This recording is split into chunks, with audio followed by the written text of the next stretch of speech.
All right, profe, let's talk about how you can plan your class, your Spanish class, in 30 minutes or less. I just planned out my classes for this week, my Spanish 1 classes. I'm just talking about one level. I'm not talking about all your levels that you're teaching, but one level in 30 minutes I think is pretty good. And I just planned my Spanish 1 class and I have my timer going off on the side and it took me 30 minutes and 58 seconds. So it took me slightly more than 30 minutes, but we're going to call it 30 minutes and I'm going to help you plan your Spanish class in 30 minutes or less.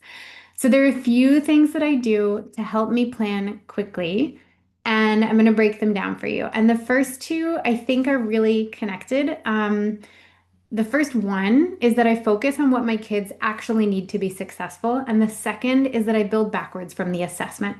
And I think that these are aligned because I want my students to be successful on the assessment, whether that's an exit ticket or a project or a quiz or a test. I want them to be successful, right? And I remember when I first started teaching, I didn't always prioritize this. I know that sounds silly, right? We want our kids to be successful, but I came up with activities that I thought were really fun that didn't necessarily align with my students' success. So, for example, this week in my classes, I want my students to be able to order food in Spanish and to be able to explain any allergies or food preferences that they have, right? So that's what my Spanish 1 students are doing. So in order to get there, I have to consider, okay, what are my students doing on this assessment? They're going to be speaking, right? They're going to be talking about allergies. They're going to be talking about food, and they're going to be asking and answering questions. So I want to make sure that I'm practicing all of those tasks throughout the week. So when I map out my week, I make sure that we are practicing our food vocabulary that we've already learned, but we're reviewing it, right? I make sure that we're adding in and practicing using allergy vocabulary and not just writing about it and using it, but also speaking it out loud and talking about it in maybe like a low stress way, but still practicing it. And then I'm going to give my students an opportunity to practice asking and answering questions. And maybe they're asking what's in a specific dish. Last week we talked about what's in their favorite foods or favorite dishes. So maybe this week they're practicing talking about those dishes and other people are asking them what's in that dish and then asking them about allergens. So basically, what I'm doing here is I'm laying the groundwork, I'm laying the pathway to get my students to this assessment at the end of the week by taking small steps in low stress ways, right? So I'm building up their skills, I'm getting them ready because I want them to be successful on this assessment. And I want them to be prepared for the assessment. And that way, when they get to the assessment, it's not as scary. They've already done this. They feel confident about it because they already know exactly what they need to do. And they've already done it in class time in a less stressful way. So I talked about wanting them to be successful, sort of an overview. And now I want to share a little bit more about how I plan backwards from my assessment. So I mentioned that an assessment might just be an exit ticket. If I want my students to be successful on their exit ticket, I'm going to make sure that we are practicing that skill during class as well. So for example, today my students are going to choose a food for my sister who has allergies from a menu that we're going to share with them during class. And they're going to practice ordering that. And I might have them order it from me on their way out the door. I want to make sure that my students are practicing that during class time. So during class time, we're going to look at the menu, we're going to look at the allergies, they're going to practice having conversations with each other. And then as they leave, they're going to practice with me on their way out the door. And that's a mini assessment. It's an informal assessment, and I'm just checking to make sure that they got the idea, they got the materials.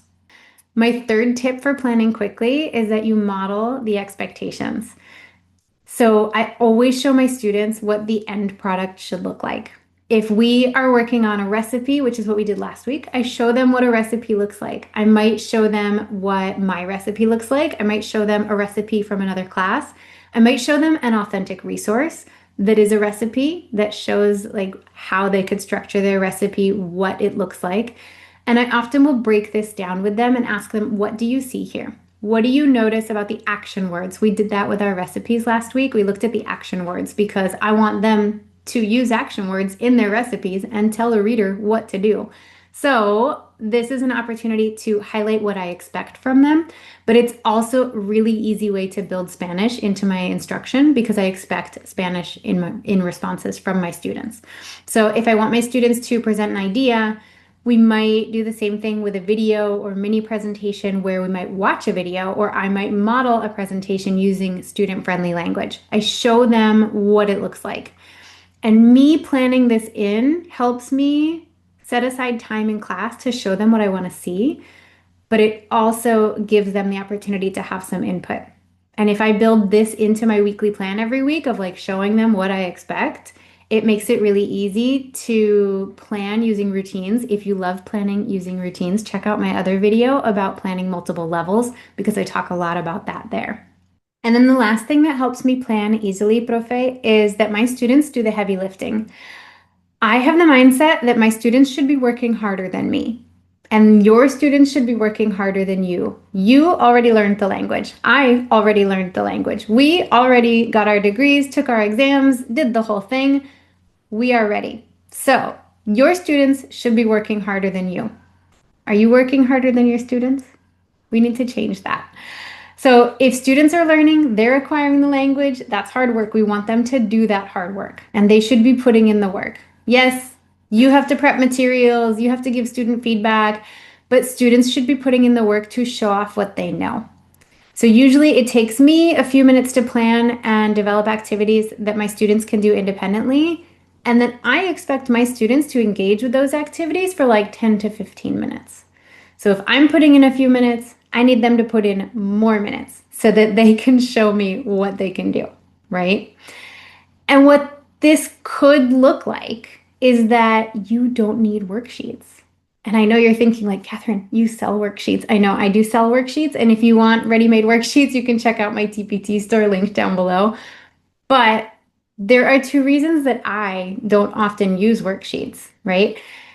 Worksheets target very specific skills, and I want to see everything my students can do. So more often than not, I'm asking them to show me what they know.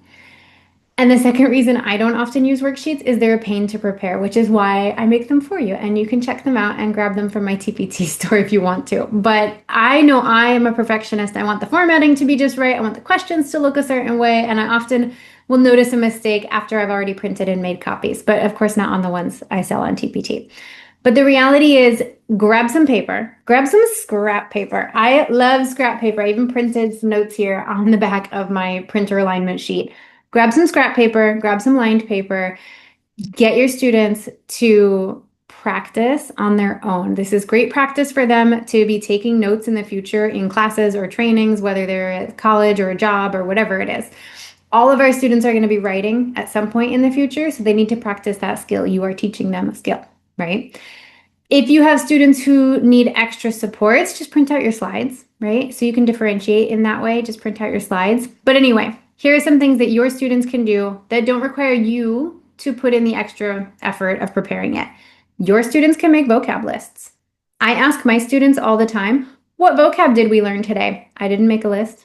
I didn't prepare notes for it. I ask them, what new words did we learn today? And we make a list together. And then I might take that and throw it in an online vocab tool like Quizlet. There are other ones. If you have a favorite, let us know in the comments. But vocab lists are a hassle. We don't always get to all those words. Sometimes they ask me for another word that's not on the list. So this way, like, we have a comprehensive list of the most important terms that we've learned during a class. So I ask them what they learned. I tell them what we're going to be talking about. Ask them what words we might need in order to discuss that topic. And we can make a vocab list before we even get to the topic. But either way, they're making the vocab list. And I am not prepping a vocab list outside of class time. They also should be producing. So I model what I want to see, and then I hand them scrap paper or they pull out lined paper and they can write. It might take a few minutes to plan, but student practice can take a lot more minutes to execute. So give your students time and space to show you what they know. Encourage them to add detail. Encourage them to make connections. So for example, in the lesson that I mentioned about allergies and food preferences, This is an opportunity for my students to tell me about their friends again. We've done this already. They've seen it before. They can tell me about their friends. They can tell me about their family. They can tell me where they like to go because we have talked about where they like to go, where they like to spend time. And this activity where they're talking about their friends and family's food preferences is an opportunity to share all of those details with me again and to show me what they know. So as long as I am consistently encouraging my students to share those details, my students know that's the expectation, that I want to see them showing off their skills, showing me what they know, and giving me a good range of vocabulary practice. All of that to say, I know you're like, I thought we were talking about planning.